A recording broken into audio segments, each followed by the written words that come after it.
ജീവിതത്തിന്റെ തുടക്കം എന്ന വിഷയം ചർച്ച ചെയ്യുമ്പോൾ ഞാൻ എന്റെ പ്രിയപ്പെട്ട സഹോദരങ്ങളോട് ആത്മീയത ഏറ്റവും വലിയ കച്ചവട വസ്തുവായി മാറുന്ന ആത്മീയ ചൂഷണത്തിന്റെ പേരിൽ കേരളത്തിൽ ഏറ്റവും വലിയ സംവാദ പ്രതിവാദങ്ങൾ നടന്നുകൊണ്ടിരിക്കുമ്പോ ആത്മീയ കച്ചവടം പൊതിപിടിക്കുമ്പോൾ എന്റെ പ്രിയപ്പെട്ട സഹോദരങ്ങളെ ആരായ യഥാർത്ഥ വലിയാരാണ് എന്ന് തിരിച്ചറിയണമെങ്കിൽ അള്ളാഹുവിന്റെ വിശുദ്ധമായ ഖുർആൻ തന്നെ പറയുന്നുണ്ട് യഥാർത്ഥ വിലായത്തിന്റെ ഉടമസ്ഥനാരാ. അള്ളാഹുവിന്റെ വിശുദ്ധമായ ഖുർആനിൽ അള്ളാഹു തന്നെ വലിയന്റെ അടയാളം പറയുമ്പോ അത് പച്ചത്തലപ്പാവിന്റെ ഏറ്റവും വലിയ സമ്പന്നാടിസ്ഥാനത്തിന് കിട്ടിയ പച്ചക്കളറല്ല. പച്ച തസ്ബീഹുമാല ഇട്ടത് കൊണ്ട് ഒരാൾ വലിയാകണമെന്നില്ല. അള്ളാഹുവിന്റെ ഖുർആനിൽ അള്ളാഹു പറയുകയാണ് വലിയന്റെ അടയാളം എന്താ? قل يا أيها الذين هادوا إن زعمتم أنكم أولياء لله من دون الناس فتمنوا الموت إن كنتم صادقين. അള്ളാഹുവിന്റെ പ്രവാചകൻ നബി മുഹമ്മദ് മുസ്തഫ, ആദരവായ പ്രവാചകൻ നബി മുഹമ്മദ് മുസ്തഫ, താജദാറെ മദീന നബി മുഹമ്മദ് മുസ്തഫ സല്ലല്ലാഹു അലൈഹി വസല്ലമയുടെ ഏറ്റവും വലിയ എതിരാളികളായ ജൂതന്മാര് മുഴുവനും വഖാലത്തിൽ യഹൂദു നഹ്നു അബ്നാഉല്ലാഹി വഅഹിബ്ബാഹു, ഞങ്ങൾ അള്ളാഹുവിന്റെ മക്കളാണ്, ഞങ്ങൾ അള്ളാഹുവിന്റെ ഇട്ടക്കാരാണെന്ന് അവകാശവാദം ഉന്നയിച്ചപ്പോ മക്കയിലെ ജൂതന്മാര് മുഴുവനും ഞങ്ങൾ പടച്ചതമ്പുരാന്റെ ഏറ്റവും വലിയ ഇട്ടക്കാരാ, അള്ളാഹുവിനെ ഏറ്റവും കൂടുതൽ സ്നേഹിക്കുന്നവരെ ഞങ്ങളാണെന്ന് ജൂതന്മാര് പറഞ്ഞു നടന്നപ്പോ ആ സമയത്ത് അല്ലാഹു സുബ്ഹാനഹു വ തആല അള്ളാഹുവിന്റെ റസൂലിനായ തറക്കി നബിയെ അള്ളാഹുവിനോട് ഏറ്റവും ഇഷ്ടമുള്ളവരാണ് ജൂതന്മാരെന്നവർ അവകാശവാദം പറയുന്നുവെങ്കിൽ അവരോടങ്ങ് ചോദിക്കും നബിയെ, നിങ്ങൾ അള്ളാഹുവിനെ ഇഷ്ടപ്പെടുന്നവരാണെങ്കിൽ അള്ളാഹുവിനെ നിങ്ങൾ സ്നേഹിക്കുന്നവരാണെങ്കിൽ ഖുൽ യാ അയ്യുഹല്ലദീന ഹാദു ഇൻ സഅംതും അന്നകും ഔലിയാഉ ലില്ലാഹ്, നിങ്ങൾ അള്ളാഹുവിന്റെ ഔലിയാക്കളാ, അള്ളാഹുടെ വലിയകളാ നിങ്ങളെന്ന് നിങ്ങളുടെ ആടുകൾക്ക് 40 വട്ടം പറഞ്ഞുകൊണ്ടിരിക്കുന്നെങ്കിൽ വിലായത്തിന്റെ അടയാളം എന്താ? അള്ളാഹുന്റെ ഔലിയാക്കളാണ് നിങ്ങളെങ്കിൽ ഫതമന്നവുൽ മൗത, നിങ്ങൾക്ക് മരിക്കാൻ ധൈര്യമുണ്ടോ? നിങ്ങൾക്ക് മരിക്കാൻ ധൈര്യമുണ്ടോ? എത്രയും പെട്ടെന്ന് ഈ ഭൂമിയിൽ നിന്ന് ഭരിച്ചിട്ട് എന്റെ അടുക്കലേക്ക് വരാൻ നിങ്ങൾക്ക് ധൈര്യമുണ്ടോ എന്ന് അവരോട് ചോദിക്കുക. അള്ളാഹുവിന്റെ ചോദ്യം ഇറങ്ങി. അള്ളാഹുവിനെ ഇഷ്ടപ്പെട്ടവരാണെങ്കിൽ, പടച്ചറപ്പിനെ സ്നേഹിക്കുന്നവരാണെങ്കിൽ, പടച്ചറപ്പിന്റെ ഇട്ടക്കാരാണെങ്കിൽ, പടച്ചറപ്പിനെ സ്നേഹിക്കുന്നവരാണെങ്കിൽ, പടച്ചറപ്പിന്റെ സ്വർഗത്തിന്റെ അവകാശികളാണെങ്കിൽ നിങ്ങൾക്ക് ആർക്കെങ്കിലും കഴിയോ? നിങ്ങൾ ആരെങ്കിലും മരണത്തെ ഇഷ്ടപ്പെടുമോ?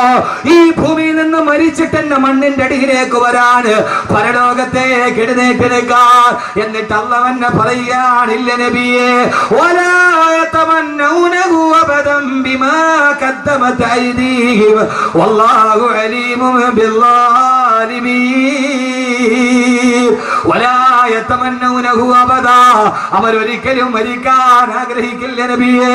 ഈ ഭൂമിയിൽ നിന്ന് മരണത്തോടെ വിട പറഞ്ഞു പോകാൻ, ആരുടെ മണ്ണിലേക്ക് പോയി മരന്ന് കിടക്കാൻ അവരൊരിക്കലും ആഗ്രഹിക്കില്ല നബിയെ. കാരണം എന്തെന്നറിയുമോ? ബിമാ ഖദ്ദമത് ഐദീഹിം, അവര് ജീവിതത്തിൽ ചെയ്ത പ്രവർത്തനങ്ങൾ അത്ര നല്ലതല്ല, അവർ ഈ ഭൂമിയിൽ ചെയ്തു കൂട്ടിയത് അത്ര നന്മകളൊന്നുമല്ല, തിന്മകൾ മുഴുവനെ ചെയ്തു കൂട്ടി അവരങ്ങനെയാ. വലാ യതമന്നൗനഹു അബദാ, അവരൊരിക്കലും മരിക്കാൻ ആഗ്രഹിക്കില്ല നബിയെ. അള്ളാഹുവിന്റെ വിശുദ്ധമായ ഖുർആൻ ഞങ്ങൾ അള്ളാഹുവിനെ അനുസരിച്ച് ജീവിക്കുന്നവരാണെന്ന് അവകാശവാദം പറഞ്ഞ ജൂതന്മാരെ ഖണ്ഡിച്ചുകൊണ്ടതൊക്കെ ആയത്തിന്റെ തുടക്കം ചോദിച്ചുകൊണ്ട് മരണത്തെ കുറിച്ച് കേൾക്കാനെത്തിയ എന്റെ പ്രിയപ്പെട്ട സഹോദരങ്ങളോട് ചോദിക്കട്ടെ, മരണം ഈ യഥാർത്ഥ ജീവിതത്തിന്റെ തുടക്കമാണെങ്കിൽ ആർക്കെങ്കിലും ധൈര്യമുണ്ടോ മരണത്തെ ആഗ്രഹിക്കാൻ? അള്ളാഹുവേ, യഥാർത്ഥ ജീവിതത്തിന്റെ തുടക്കം മരണമല്ലയോ? ഇനിയല്ലയോ മഹിഷറയുള്ളത്? ഇനിയല്ലയോ അർശിന്റെ തണലുള്ളത്? മരണത്തിന്റെ ശേഷമല്ലേ അർശിന്റെ തണലുള്ളത്? മരണത്തിന് ശേഷമല്ലേ ഹിസാബുള്ളത്? മരണത്തിന് ശേഷമല്ലേ സിറാത്തുള്ളത്? മരണത്തിന് ശേഷമല്ലേ മീസാനുള്ളത്? മരണത്തിന് ശേഷമല്ലേ നരകമുള്ളത്? മരണത്തിന് ശേഷമല്ലേ സ്വർഗത്തിന്റെ സുന്ദരതയുള്ളത്? അതുകൊണ്ട് എനിക്ക് നീ ദുനിയാവിൽ ജീവിക്കണ്ട, എത്രയും പെട്ടെന്ന് എനിക്ക് ഇവിടെ നിന്ന് മരിച്ചാൽ മതിയെന്ന് എന്തേ സഹോദരന്മാരെ ആഗ്രഹിക്കാൻ കഴിയുന്നില്ല? അല്ലാഹു പറയുകയാണ്, വലായതമന്നൗനഹു അബദൻ ബിമാ ഖദ്ദമത് ഐദീഹിം, അവരുടെ ജീവിതത്തിൽ അവര് ചെയ്തു വെച്ച കാര്യങ്ങൾ എത്ര നല്ലതല്ലാത്തത് കൊണ്ട് അവരാരും മരണത്തെ ആഗ്രഹിക്കില്ലെന്ന് അള്ളാന്റെ വിശുദ്ധ ഖുർആൻ. അള്ളാഹുവിന്റെ ഖുർആനിൽ അള്ളാഹു പറയുകയാ, നിങ്ങൾ ആരെങ്കിലും അള്ളാഹുവിന്റെ വിനായത്തിന്റെ അടയാളം മരിക്കാൻ ആഗ്രഹിക്കുക എന്നുള്ളത്. വലിയാര ഔലിയാക്കൾക്ക് ഇവിടെ ജീവിക്കണമെന്ന് വലിയ ആഗ്രഹമൊന്നുമില്ല.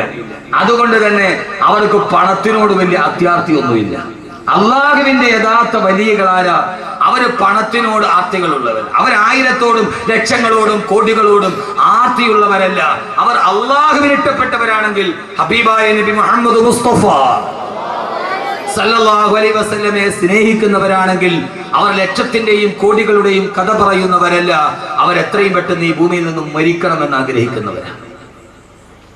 യഥാർത്ഥത്തിൽ ജീവിതത്തിൽ ആഗ്രഹിക്കേണ്ടത് മരിക്കാൻ, എത്രയും പെട്ടെന്ന് മരിക്കണം. അല്ലാഹു തൗഫീഖ് തരട്ടെ.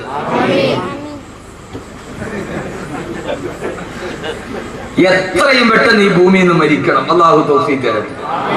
ഒരൊറ്റ പെണ്ണുങ്ങൾ ആമീൻ പറഞ്ഞിട്ടില്ല. കാരണം എന്താ? അവർ കണ്ട സീരിയൽ പകുതി പോലും ആയിട്ടില്ല. എന്റെ കൊച്ചിന്, എന്റെ ആദ്യത്തെ കുട്ടിക്ക് അവനെ പ്രസവിച്ചതിനാണ് ഒരു സീരിയൽ തുടങ്ങിയത്.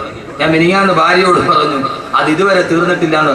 അത് ആദ്യം സംവിധാനം ചെയ്ത ആളും മരിച്ചു, രണ്ടാമത് സംവിധാനം ചെയ്ത ആളും മരിച്ചു. ഇനി അയാളുടെ മോനാണ് സംവിധാനം ഇപ്പൊ ചെയ്യുക. സീരിയൽ പകുതിയായിട്ട് അതിൽ ആദ്യത്തെ ദുഷ്ട പിന്നെ നന്നാവും, പിന്നെ അവള് ദുഷ്ടയാവും, പിന്നെ അടുത്ത് നന്നാവും, അമ്മാതിരി. അപ്പൊ ഇനിയിപ്പൊ അത് തീർന്നിട്ട് അതിന്റെ ക്ലൈമാക്സ് കാണാതെ എങ്ങനെ മരിക്കുക? പച്ചപ്പൊട്ടി, പച്ചപ്പൊട്ടി, പൊട്ടി വേറെ പച്ചപ്പൊട്ടി. ഈ ഇരിക്കുന്ന പച്ചപ്പൊട്ടികൾ. കാരണം എന്താ? മേക്കപ്പിന്റെ സാരി ഉടുത്ത് ഗ്ലിസറിൻ തേച്ചിട്ട് കരയുന്ന പെണ്ണിനെ കണ്ടിട്ട്, കണ്ണിന് ഗ്ലിസറിൻ തേച്ചിട്ട് കരയുന്ന പെണ്ണിനെ കണ്ടിട്ട് 21 ഇഞ്ചിന്റെ മുമ്പിൽ ഇരുന്നിട്ട് പൊട്ടിക്കരഞ്ഞ പച്ചപ്പൊട്ടിയാണ്. പച്ചപ്പൊട്ടി. അവള് കരയുന്നത് ഗ്ലിസറിൻ തേച്ചിട്ടാണ്. അവള് ക്യാമറയുടെ മുമ്പിൽ ആ സീരിയലുകാരി കളഞ്ഞത്.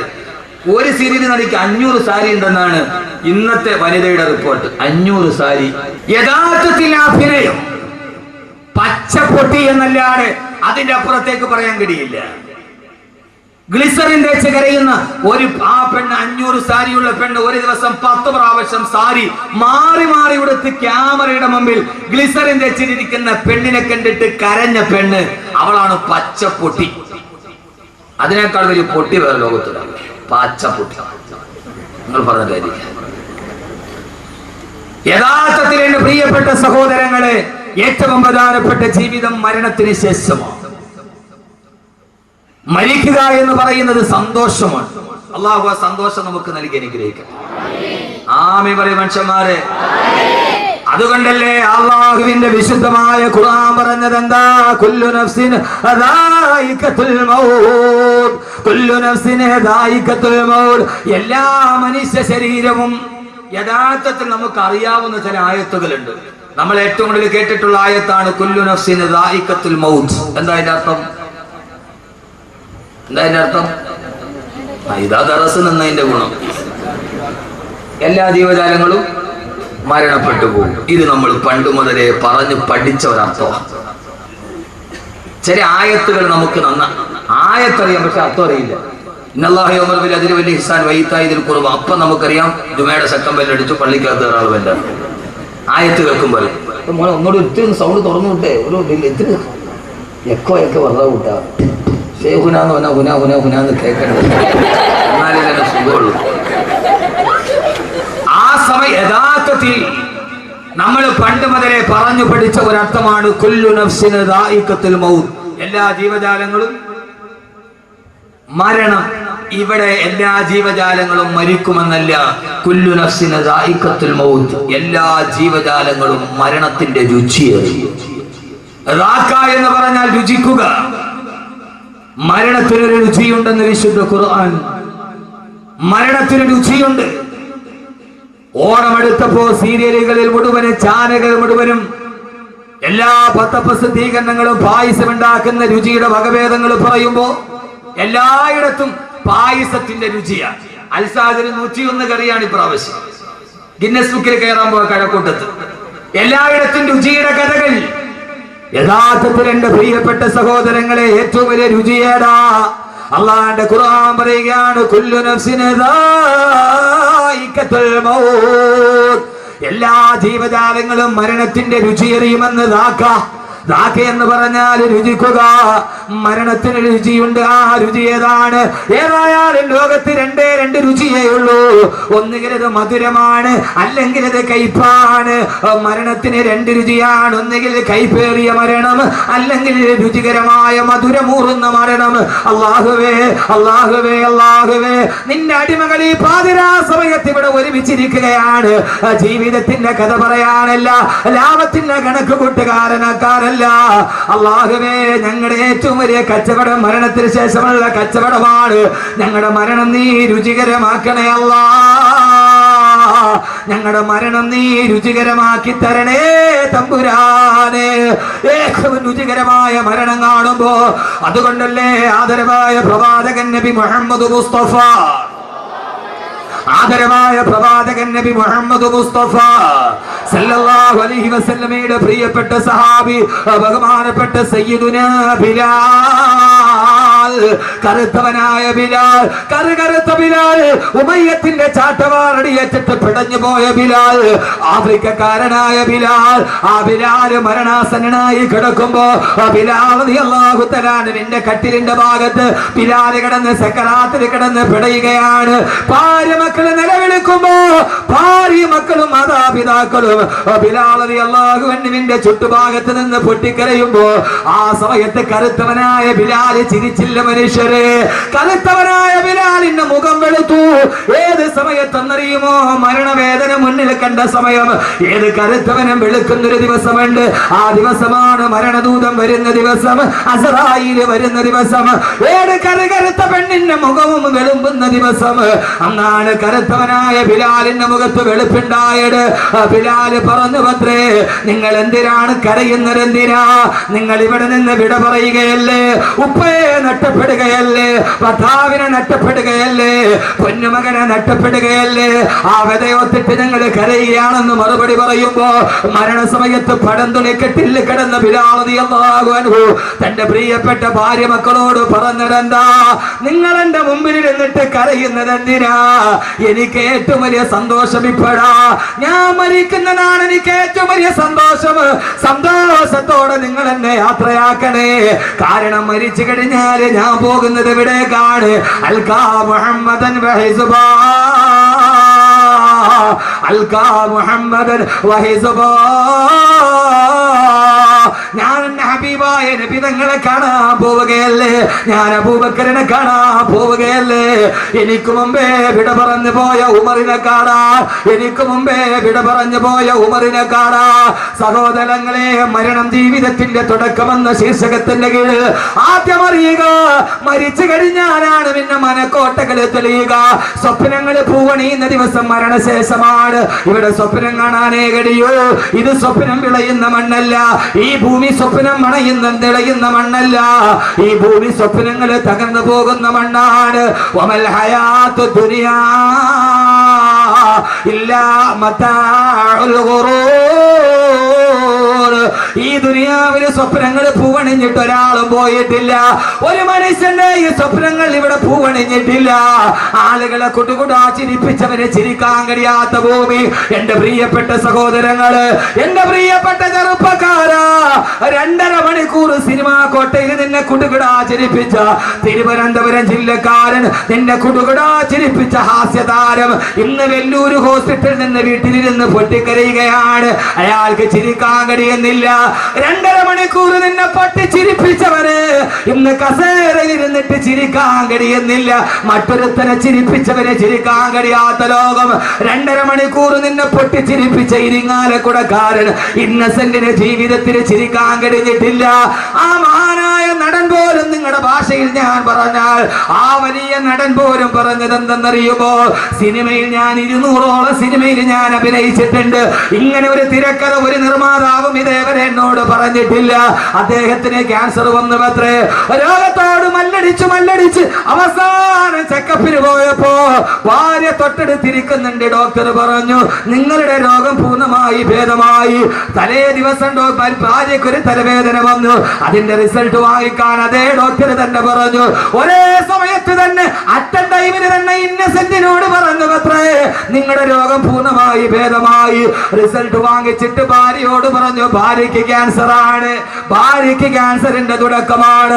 ഭർത്താവിന് രോഗശമനം വന്ന ദിവസം തന്നെ ഭാര്യയ്ക്ക് ക്യാൻസർ പിടിപെട്ട ഒരു തിരക്കട ഇന്നേ വരെ അപ്രഭാളികളിൽ ഞാൻ കണ്ടിട്ടില്ല. ഞാൻ എന്റെ ജീവിതത്തിലാണ് ഇത് അനുഭവിച്ചത്. സഹോദരങ്ങളെ, ഇന്ത്യ രാജ്യത്തെ മുഴുവനും അടക്കി ഭരിച്ച ഇന്ത്യൻ നാഷണൽ കോൺഗ്രസിന്റെ പ്രസിഡന്റും പോയി ലണ്ടനിലേക്ക് ചികിത്സയ്ക്ക് വേണ്ടി. ഇന്ത്യ അടക്കി പിടിച്ച പെണ്ണിന്, ഇന്ത്യ അടക്കി പിടിച്ച ഇറ്റലിക്കാരി പെണ്ണിന് ജീവിതത്തിൽ ഇപ്പൊ ചിരിക്കാൻ കഴിയുന്നില്ല. നാടകമേ ഉലകം, നാളെ നടപ്പതേ ആരറിവാൾ. തമിഴന്റെ വാക്കുകളാണ് വലുത്. നാടകമേ ഉലകം, നാളെ നടപ്പതേ ആരറിവാൾ. ഈ ഉലകം നാടകമാണ്. ഇതൊരു നാടകത്തേതിയിലെ തിരക്കഥയാണിത്. നമ്മൾ ഈ നാടകത്തിലെ അഭിനേതാക്കളാണ്. ഇടയ്ക്ക് വില്ലൻ നായകനാവുന്നു, ഇടയ്ക്ക് നായകന് വില്ലനായി മാറുന്നു. സഹോദരങ്ങളെ, ഇത് ദുനിയാവ്, സ്വപ്നം കരിഞ്ഞ ഭൂമിയാണ് ഈ ദുനിയാവ്. ദുനിയാവ് സൂക്ഷിക്കേണ്ടതാണ് നഞ്ച, പരലോക നന്മയ്ക്കുള്ളതായാൽ മുഞ്ച. ഈ ദുനിയാവ് ഇത് വിട പറയുന്ന ലോകം, സ്വപ്നങ്ങൾ കാണാൻ കഴിയാത്ത ലോകം. ഈ മദ്രസയുടെ സെക്രട്ടറിക്ക് ഒരു മകളുണ്ടായിരുന്നു. 8 വയസ്സ് വരെ പൊട്ടിച്ചിരിച്ച പൊന്നുമോൾ, ഉപ്പയുടെ കൈ പിടിച്ച് നടന്നു പോയ പൊന്നുമോൾ. കഴിഞ്ഞ റമളാനിൽ ജീവിതത്തിലേക്ക് വന്നത് സഹിക്കാൻ പറ്റാത്ത വാർത്ത. ഇക്കഴിഞ്ഞ ദിവസം നടന്നു പോയത് 22 ദിവസം മുമ്പ് ആ മനുഷ്യൻ കയ്യിൽ പിടിച്ച് നടത്തിയ 8 വയസ്സുകാരി മോൾ എവിടേക്കോ പോയി, ആരടി മണ്ണിലേക്ക്. ഇനി എന്നാണ് ഉപ്പയാ മോളെ കാണുക? 8 വയസ്സ് വരെ കയ്യിൽ താലോലിച്ച് നടന്ന ഉമ്മ തന്നെ മുഖേത് കവിടത്താണോ മുത്തം കൊടുത്തത്? ആ മുത്തം കൊടുത്ത മകളെ ഇനി എന്നാണ് കാണുക? എവിടെയാണ് ആരടി മണ്ണിലേക്ക് പോവുക? സഹോദരങ്ങള്, കെട്ടിപ്പൊക്കിയതെല്ലാം തകർന്നു പോകുന്ന ഈ ദുനിയാവിൽ ആ മകൾ ഉപ്പയെ കാത്തിരിക്കുന്നുണ്ട്. എപ്പോഴെന്നറിയുമോ? മരണം ജീവിതത്തിന്റെ തുടക്കമാണ്. ആ ഉപ്പയെ കാത്തു മകളിരിക്കുന്നുണ്ട്. എവിടെയെന്നറിയുമോ?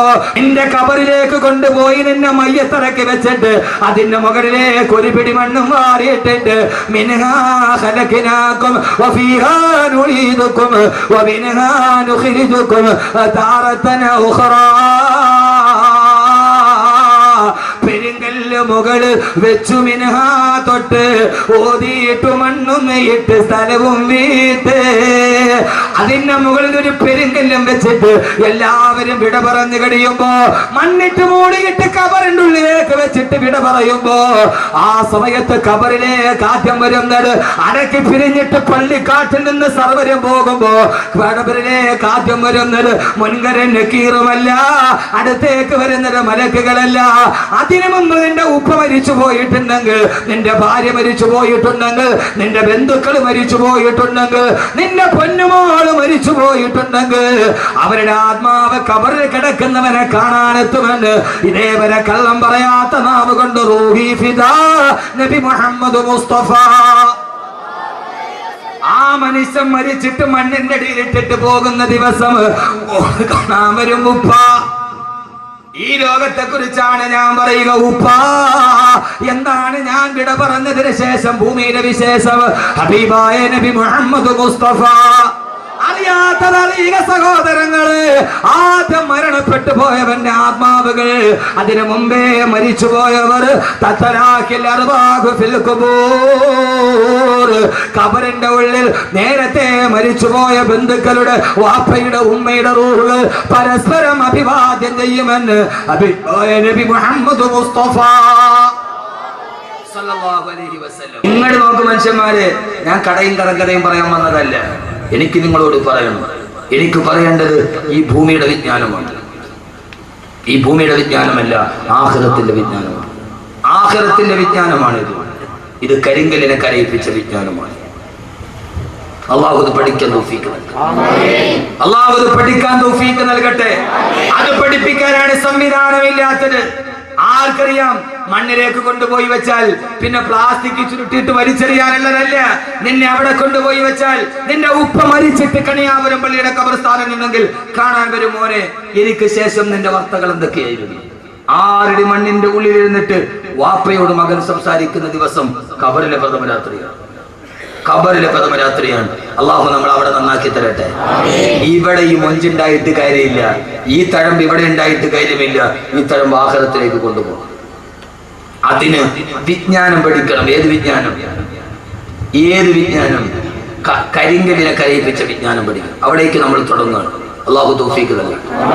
ഇവിടെ നെഴുവേച്ചിനും മഹ്ശറയിലൊക്കെ നമുക്ക് പോകണം. ഈ ചുരുങ്ങിയ ദിവസം സമയം കൊണ്ട് അള്ളാഹു പറയുന്നത് മുഴുവനും ജീവിതത്തിൽ പകർത്താൻ അള്ളാഹു തൗഫീഖ് നൽകി. അല്ലാതെ എന്തെങ്കിലും പറഞ്ഞിട്ട് പോകാൻ ഞാൻ വന്നതല്ല. പഠിക്കണം. ഇന്ന് നമ്മുടെ ലക്ഷ്യം തെറ്റിപ്പോയി. ദറസിന്റെ പടിവാതിലുകൾ അടയ്ക്കപ്പെട്ടു. എന്തുകൊണ്ടെന്ന് ചോദിച്ചാൽ യൂറോപ്പിനെ നമ്മൾ സ്വീകരിച്ചു. നമ്മളെ വിട്ടു. യൂറോപ്പ് മതി, പടിഞ്ഞാറ് മതി എന്നൊരു ചിന്ത നമുക്കുണ്ടായി.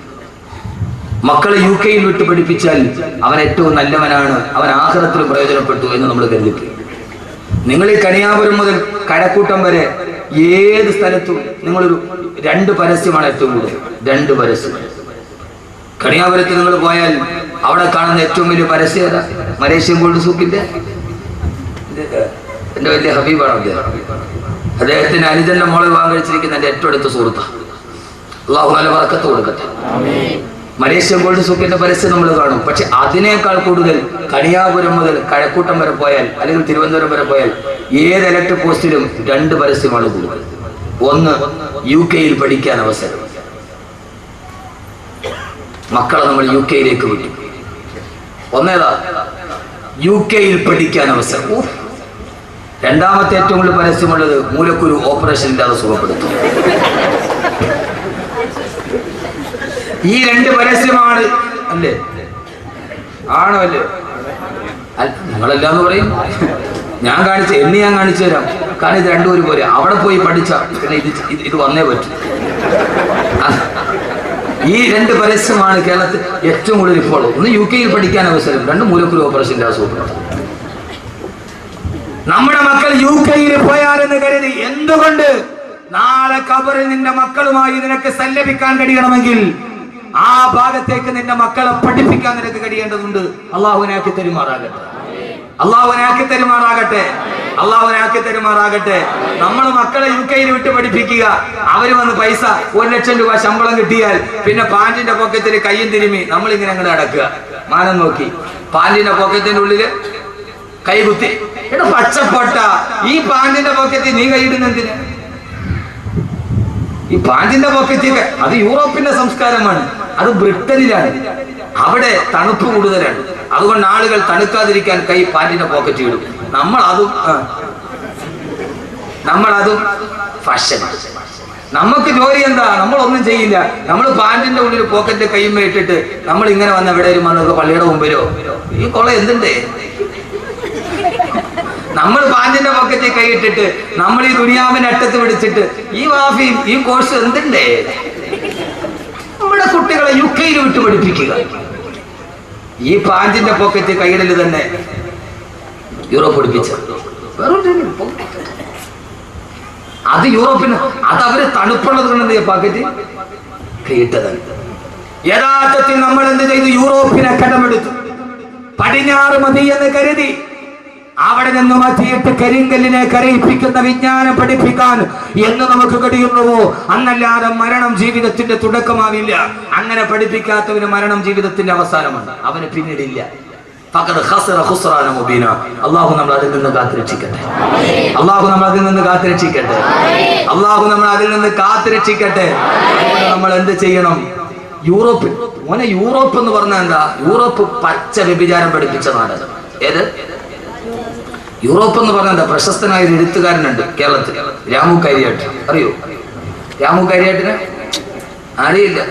നിങ്ങൾ ഇങ്ങനെ ഈ ചന്തയിൽ നിന്ന് കിട്ടുന്ന ഈ പൊടിമീൻ നിന്നിട്ട് നിങ്ങൾ നടന്നാൽ മതി. നിങ്ങൾക്ക് ദുനിയാവ് പറഞ്ഞോളാം മനുഷ്യന്മാര്. പ്രശസ്തനായ എഴുത്തുകാരനാണ് രാമു കരിയാട്ട്. ഈ ഒന്നുകൂടി പറഞ്ഞാൽ ചെമ്മീന്റെ സംവിധായകൻ വലിയാരെ കണ്ടോന്ന് ഇപ്പൊ ചോദിക്കും.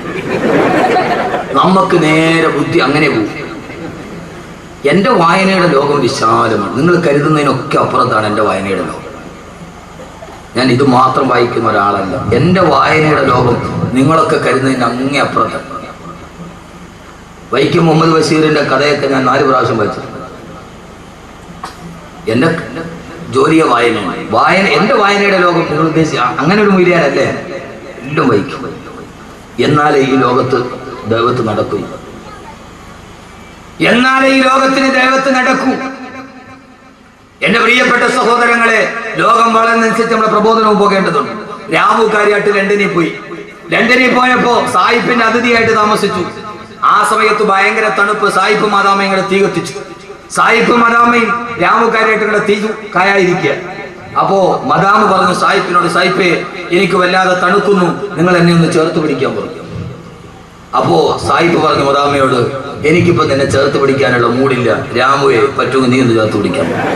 ഇതാണ് യൂറോപ്പ്. ഇതാണ് യൂറോപ്പ്. കിണിക്കണ ഇതാണ് യൂറോപ്പ്. യഥാർത്ഥത്തിൽ ഇത് മതി എന്ന് നമ്മൾ കരുതി.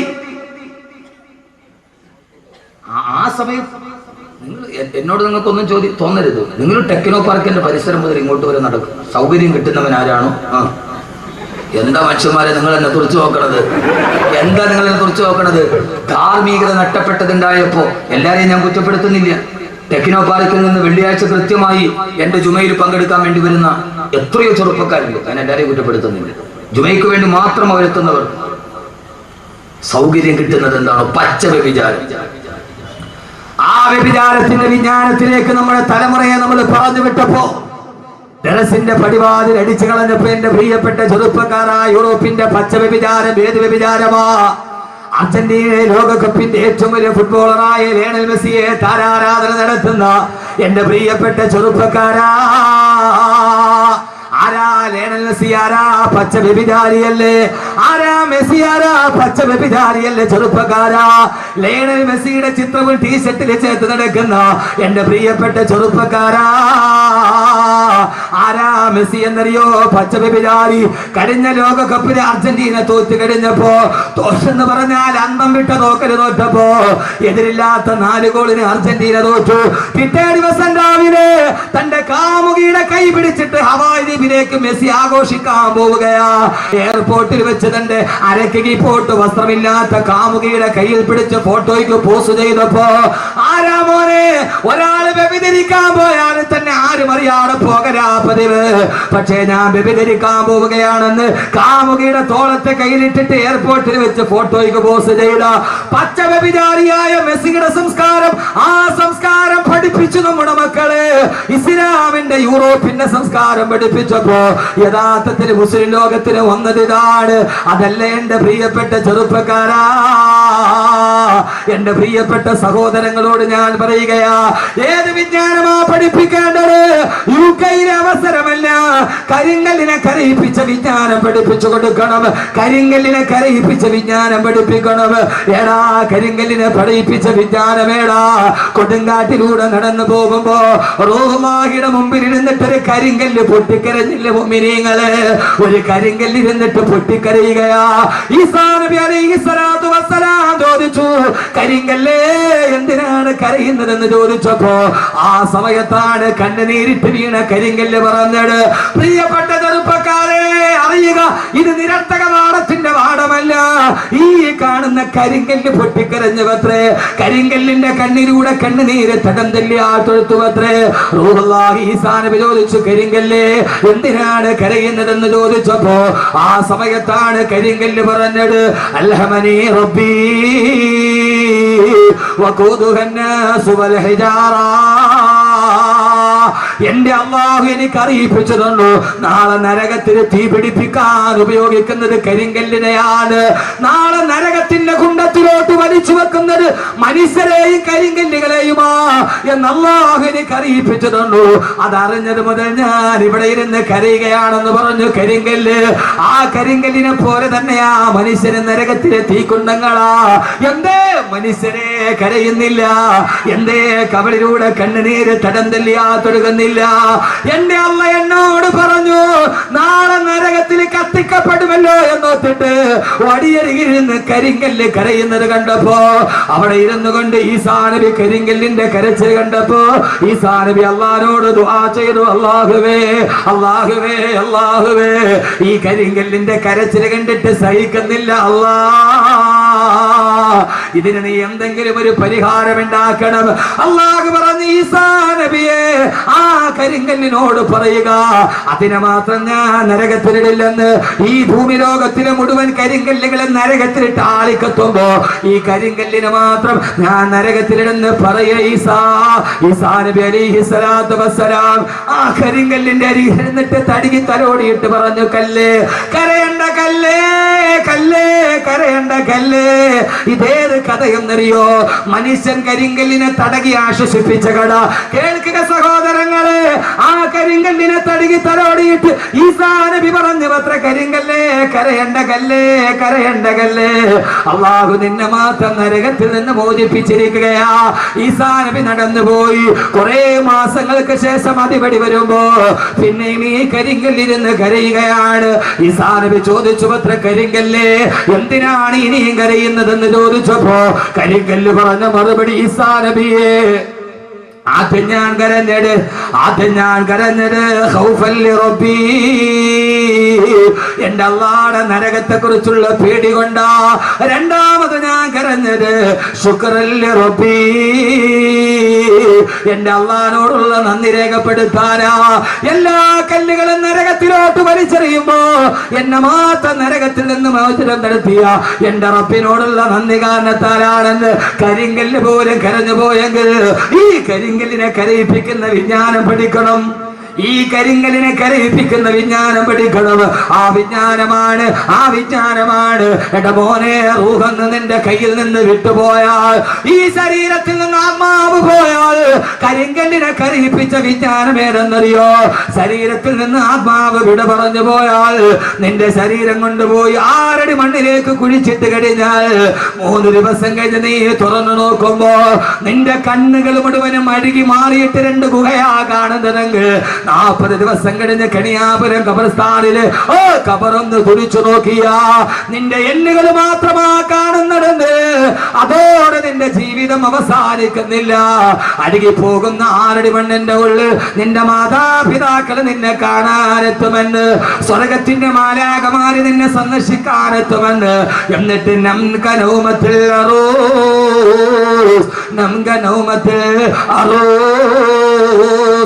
പുതുമണവാളൻ ഉറങ്ങുന്നത് പോലെ ഉറങ്ങിക്കൊള്ളുക എന്ന് സ്വർഗമാലാഖമാര് നിന്നോട് പറയുന്ന